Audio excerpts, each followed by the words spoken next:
네, 반갑습니다. 자, MBA골드 김태훈 매니저입니다. 제가 오늘은 첫 번째 순서로 시작을 하도록 하겠습니다. 자, 먼저 뭐 섹터에 대한 부분들 말씀드리기 전에 뭐 시장에 대한 부분들, 트럼프 이제 대통령이죠. 이 취임식에서 이 관세와 관련된 부분들 어떻게 보면 약간 기대감으로 시작을 했지만 장중에 이제 멕시코나 아니면 이 캐나다와 같은 쪽에 대한 이 관세 부과 가능성, 2월 1일부터 뭐 25% 정도의 관세를 부과할 수도 있다. 약간 이런 이슈들이 좀 나와주면서 전체적으로 눌렸었거든요. 근데 이제 저는 이 환율에 대한 부분들도 어느 정도 지금 꺾이고 있고요. 그동안 우리나라 증시의 발목을 잡았던 부분들 중에 하나가 바로 이 매크로적인 요인들이기 때문에 우선 이 관세 쪽 관련된 이슈, 뭐 장중에 약간의 노이즈가 좀 있었기는 했지만 그래도 국내 증시가 여전히 많이 빠져 있다라는 부분들에 포커스를 두시고 가는 게 맞지 않을까 이렇게 말씀을 드리도록 하겠습니다. 결국에 우리가 이제 좋은 종목들 같은 경우에 특히나 국내 증시가 턴어라운드를 시도하고 있는 상황에서는 저가 매수하는 종목들, 끌고 갈 만한 기업들 많다라고 말씀을 드렸고, 이 반도체 섹터 내에서 특히나 한 20에서 30% 정도 이상의 수익을 기대할 수 있는 종목들이 상당히 바닥에 깔려 있다라고 말씀드렸습니다. 그 중에 하나가 바로 퀄리타스 반도체였습니다. 자, 퀄리타스 반도체 뭐 지금도 다시 급등을 하고 있고요. 차트 한번 보여주시면 우선 이 퀄리타스 반도체 같은 경우에는 제가 항상 매매하는 스타일을 보시면 김태호 매니저가 방송에서 언급을 했지만 잊혀집니다. 하루 이틀 동안 안 움직이면은요 잊혀져요. 근데 중요한 거는 제가 항상 이 공개 방송이나 이런 부분들에서 제가 그동안 매매 생쇼에서 공략했었던 종목들에 대한 수익률과 이 손실과 뭐 이런 익절, 뭐 목표가 달성 수익률을 보여드리면은 언제 이렇게 갔었지라는 종목들이 상당히 많습니다. 그 뜻은 조용할 때 사서 시끄러울 때 팔겠다라는 제 전략과 부합하게 움직이고 있다 이렇게 보시면 될 것 같은데요. 결국에 제가 매수했던 자리는 별로 움직이지 않았습니다. 하지만 우리가 액티브한 매매를 하시는 분들의 특징을 보면은 조금 더 재미 요소가 좀 있거든요. 근데 저는 우선 현실적으로 무조건 손익비가 높은 매매를 선호를 해야 되다 보니까 조용할 때 삽니다. 하지만 오늘 지금도 현재 5% 급등세가 나와주고 있고요. 특히나 오랫동안 이 퀄리타스 반도체 같은 경우에 오랫동안 조정이 나오다가 보통 1차적으로 요 파동은 먹을 게 없다라고 말씀을 드렸고 두 번째 파동을 노려야 된다라고 말씀드렸는데 생각보다 한 일주일 정도는 더 걸렸습니다. 하지만 지금 이제 추세를 뚫고 올라가고 있다. 결국에 이 어제 제주반도체가 상한가를 갔던 이유, 이관신 관련된 정책적인 부분들도 또 다시 한번 부각을 받았던 거라고 보시면 좋을 것 같고요. 이 퀄리타스 반도체 또한도 마찬가지로 그쪽과 관련된 부분들에 또 연계성이 있는 상황에서 그동안 많이 빠졌다. 이 과대 낙폭에 따른 또 매수의 유입도 같이 나와주면서 기술적으로도 이제야 추세 전환되고 있다. 이평선들 다 밀집됐고요. 이제 거래가 폭발되는 시점으로 들어갔다. 이렇게 보시면 될 것 같습니다. 그래서 제가 1차 목표가를 높게 잡았죠. 제가 뭐 반도체에서 5% 3% 먹을 반도체 섹터는 아니다라고 말씀드리면서 우선 이 종목이 매수하고 나서 한 달 정도 걸렸습니다만 거의 30%에 육박하는 상승률을 보여줬습니다. 지금 달리는 말이고 내릴 필요 전혀 없는 자리다 이렇게 말씀드리고요. 이 종목은 아마도 지금 제가 봤었을 때는 매수가 대비해서 40에서 50% 정도까지는 충분히 상승률이 있다라고 보고 있기 때문에 우선 계속해서 끌고 가고 2차 목표가를 14,350원 요 구간입니다. 우선 요 구간대 매물이 좀 있을 수도 있기 때문에 14,350원 2차 목표가까지 계속 보도록 하겠습니다. 자, 그리고 두 번째 리뷰할 종목도 제가 이제 반도체 섹터 먹을 거 많다 여전히 말씀을 드리고 있는 상황이고요. 자, PSK 홀딩스 이거 매수하고 나서 거의 50%에 가까운 상승률을 보여주고 있습니다. 자, 지금 현재 제가 4차 목표가 59,000원을 말씀을 드린 상황이고요. 오늘 같은 경우에는 뭐 반도체 섹터가 그래도 나름대로 또 양호한 모습을 보여주는 종목들이 있습니다. TSMC 쪽 관련된 뭐 지진 이슈도 있었겠지만 이 TSMC 같은 경우에 최근에 이 코어스, 칩온, 웨이폰, 서브스트레이트 이쪽 관련된 투자에 대한 증설 이야기들이 계속해서 나와주게 된다면은 여기에 동사의 뭐 리플로우 장비나 이 디스컴 장비 쪽에 관련된 이슈도 계속해서 부각받을 수 있지 않을까 이렇게 보고 있고요. 거래 자체가 아직까지 크게 급증하지 않았습니다. 이 하나의 파동을 만들어가는 과정에서 거래가 만약 거래량이 이렇게 급증을 하게 된다라고 한다면 이게 단기적인 파동의 고점이 될 수는 있으나 아직까지 거래가 뚜렷하게 나오지는 않았다. 그러면 결국에 추세는 아직 죽지 않았다. 이렇게 보고 있기 때문에 자, 우선 말씀드렸던 목표가 59,000원까지는 가격 열어두고 가도록 하겠습니다. 자, 마지막 이제 리뷰할 종목은 이 종목은 제가 지난주 금요일에 이 자리를 통해서 남들이 다 어떻게 보면 유리기판 쪽 관련된 부분들 말씀드릴 때 제가 이 JNTC라는 종목을 리뷰를 할 건데 지난주 금요일에 바로 이 자리에서 JNTC 같은 경우에는 여러분들 이렇게 말씀드렸습니다. 대부분이 다 유리기판 이야기를 하고 있을 거기 때문에 제가 유리기판 플러스로 이구환신 정책 수혜주다 이렇게 말씀을 드렸거든요.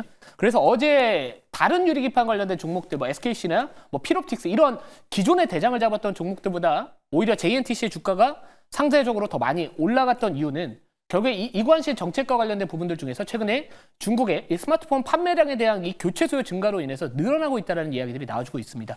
결국에는 이 유리기판 플러스로 이관신, 요 다다익선이라는 많으면 많을수록 좋다. 재료가 많으면 많을수록 좋다. 요게 부합하는 종목이라고 말씀드렸고요. 자, 차트 한번 보여주시면은 어제 직전에 이 고점 부근, 요 구간을 매물을 소화를 했습니다. 그리고 오랫동안 거래 자체가 그렇게 크게 터지지 않았거든요. 이제 어제 같은 경우에는 거래가 최근에 한 몇 달 동안 나왔던 거래 중에서 제일 많이 터졌기 때문에 우선 이 매물 소화했고요. 오늘 뭐 단봉 나오더라도 추가적인 상승 여력은 저는 충분히 있어 보인다. 이렇게 말씀을 드리고 싶습니다. 그래서 이 유리기판 쪽 관련된 이슈뿐만 아니라 지금 이관신 정책과 관련된 부분들, 중국의 내수 살리기 정책에 대한 부분들은 앞으로도 계속해서 가속화될 수 있기 때문에 아무튼 이 화웨이나 최근에 이런 이 중국의 스마트폰 기업들이 애플의 아이폰을 제치고 중국 내에서 상당히 선방을 하고 있다는 부분들에 오히려 반사이까지도 같이 기대할 수 있는 종목이다라고 보시면 좋을 것 같고요. 이제 박스 뚫은 만큼 3차 목표가 27,200원까지 여기까지 열어주도록 하겠습니다. 자, 그러면 이제 오늘 제가 편입할 종목도요. 시장에서 아직까지 부각받지 않은 종목이고요. 저는 부각받은 거는 한 발짝 늦었다라고 생각을 합니다. 그래서 부각받은 종목보다는 부각받을 종목으로 한번 공략을 해보도록 하겠습니다. 자, 현재가부터 말씀드릴게요. 49,850원. 종목명은 선익시스템이라는 기업입니다. 자, 이 종목도 마찬가지로 최근에 제가 나름대로 혼자서 밀고 있는 키워드가 있습니다. 다다익선. 많으면 많을수록 좋다. 이 선익시스템 같은 경우에도요. JNTC와 마찬가지로 재료가 한 가지 재료로 가는 게 아니고요. 여러 가지 지금 시장의 흐름에 맞물릴 수 있는 종목이다. 이렇게 생각을 하고 있습니다. 자료를 보면서 왜 이 종목이 한 가지의 이 OLED 관련된 이슈뿐만 아니라 다른 쪽에 대한 또 관심까지도 가져야 되는지를 제가 한번 자료를 보면서 말씀을 좀 드려볼게요. 자, 여기 보시면은 중국의 스마트 기기 시장에 16조 원을 푼다. 물론 이 기사에서는 중학개미에게 타이밍이 될까라는 이 키워드로 올라왔지만 사실 어제 같은 경우에 뭐 제주 반도체나 뭐 퀄리타스 반도체 이런 종목들이 올라갔던 또 대표적인 이유 중에 하나가 이관신 정책과 관련해서 이 스마트폰에 교체 수요에 대한 자극을 할 수 있다. 이 보조금 지원에 대한 이야기들도 같이 나왔기 때문에 그런 부분들이 지금 시장에 관심을 많이 받고 있는 상황입니다. 중국 같은 경우에는 이번에 미국이 이제 트럼프 대통령 이 집권을 하게 되면서 결국에 이 관세 쪽 관련된 부분들에 계속해서 맞물릴 수밖에, 이 부딪힐 수밖에 없는 상황이기 때문에 결국에 목표로 한 경제 성장률을 올해 달성하기 위해서는 결국에 내수를 살려야 됩니다. 제가 이전에도 이 무비자 입국 허용에 대한 부분들 말씀드리면서 중국이 이제는 내수를 살리기 위한 정책이 앞으로 활발하게 펼쳐질 가능성이 높다라고 말씀드렸고요. 그래서 이런 부분들을 받아들인다면은 결국에 이 스마트 기기 교체 수요에 대한 증가가 앞으로 계속해서 나타나지 않을까 이렇게 보고 있는 상황이고요. 실제로 최근에 2024년도 중국 스마트폰 출하량이 2.86억 대였는데 3년 만에 반등을 했다라는 수치도 나와주고 있습니다. 자, 그래서 2025년도 올해에도 교체 수요가 이어질 것으로 예상이 되면서 이 보조금과 같은 이 정책적인 부분들, 이 스마트폰 판매 추가적으로 자극할 것으로 전망이 된다라는 부분들이 있는데요. 자, 이에다가 또 게다가 이 태블릿 쪽 관련된 부분들까지도 아무튼 이런 쪽으로 접근을 하게 된다면은 이 선익 시스템 같은 경우에는 과거에 이 증착 장비 납품에 대한 부분들 어느 기업이죠? 바로 BOE입니다. 이 BOE 같은 경우에는 이 디스플레이 자체를 중국의 스마트폰이나 이 태블릿 제조 기업들한테 납품을 상대적으로 많이 하고 있기 때문에 그거에 대한 또 반사 이익까지도 한번 이 장비 수요에 대한 증가도 기대해 볼 수 있지 않을까 이렇게 포인트를 잡아봤고요. 자, 다음 자료 한번 보도록 하겠습니다. 요 이슈뿐만 아니라 이 다음 부각받을 이슈는 바로 이번 주에 삼성전자 언팩 행사가 있습니다. 여기서 이 AR 글라스와 XR 기기 쪽에 관련된 이 공개가 있거든요. 갤럭시 S25에 대한 부분들 사실 우리가 매매를 했었을 때 트레이딩을 했었을 때 생각보다 그렇게 부각받을 만한 이슈는 없다라고 봅니다. 그럼 결국에 그동안 우리가 이 성장성에 대한 기대감, 뭐 로봇이 지금 많이 가는 부분들도 그거의 하나의 연장선상이라고 보고 있는데요. 언팩 행사에서 마찬가지로 이 AR 글라스랑 XR 헤드셋을 공개하게 됩니다. 그럼 결국에는 이 증착 장비 쪽, 이 OLED 쪽에 대한 부분들 중에서 이 AR 글라스 같은 경우에는 초소형 고해상도 디스플레이를 필요로 한다. 그럼 결국에 이 OLED 쪽 관련된 기술이 핵심 기술이기 때문에 결국에는 이 선액 시스템 같은 경우에는 이 올레도스 증착 장비의 선두 기업이다라는 부분들이 아마도 또 부각받지 않을까 이렇게 포인트를 잡아봤고요. 자, 그래서 이 에어 글라스 같은 경우에 이제 디스플레이 초소형, 초고 해상도를 요구하기 때문에 올레도스 기술이 제일 적합하다라는 부분들과 결국에 이 삼성 디스플레이 쪽에도 어떤 이력이 있냐면은요.